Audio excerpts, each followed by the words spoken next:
அருட்பெரும் ஜோதி அருட்பெரும் ஜோதி தனிப்பெரும் கருணை அருட்பெரும் ஜோதி.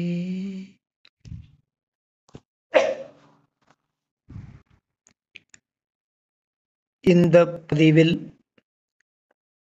சுத்த சிவதுரியம் என்னும் தலைப்பில் வேலூர் ஐயா எனும் அருட்திரு யோகானந்த சாமிகள் அருளிய விளக்கத்தை அறிவோம்.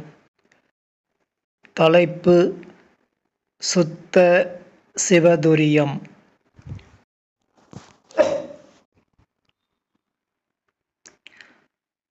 சுத்த சிவதுரியத்தை அறிய அறிவிக்க வல்லவர் சுத்த சன்மார்க்கர்களே. சுத்த சிவதுரியத்தில் மாமாய சக்திகளும் ஜீவாத்ம பரமாத்ம அனைத்து கர்த்தர்களும் சித்தர் முத்தர் தேவர் மூவர்களும் ஐவர்களும் அடங்குவர். சுத்த சிவதுரியத்தை அறியவோ அறிவிக்கவோ இவர்களால் முடியாது. உலகெலாம் உணர்ந்து ஓதற்கரியவன் எனும் ஆகாய வாக்கால் அறிக.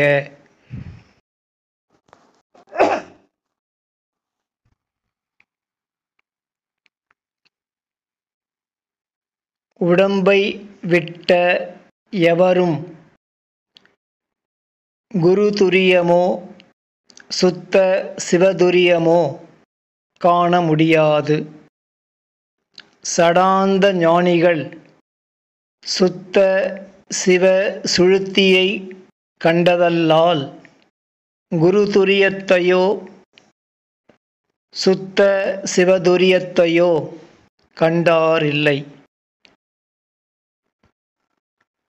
மாணிக்க வாசகர் நந்தனார் சுத்த சிவதுரிய நிலையில் கலந்தார்கள்.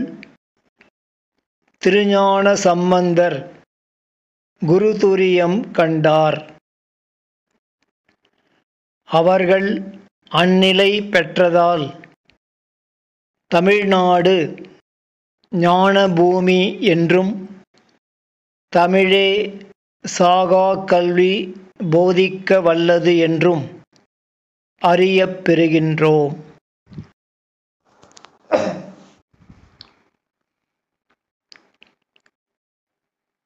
அவ்வழி வந்த வள்ளலார் அருள்ஜோதி அருளால் ஊன்றிய வேதம் பெற்று சுத்த சன்மார்க்கம் வந்து சடாந்த மௌனம் கண்டு குருதுரியம் கண்டு சுத்த சிவதுரியம் கண்டு அதில் கலவாது அதீதம் கடந்து தனிப்பெரும் கருணையால் அருட்பெரும் ஜோதி ஆனார்.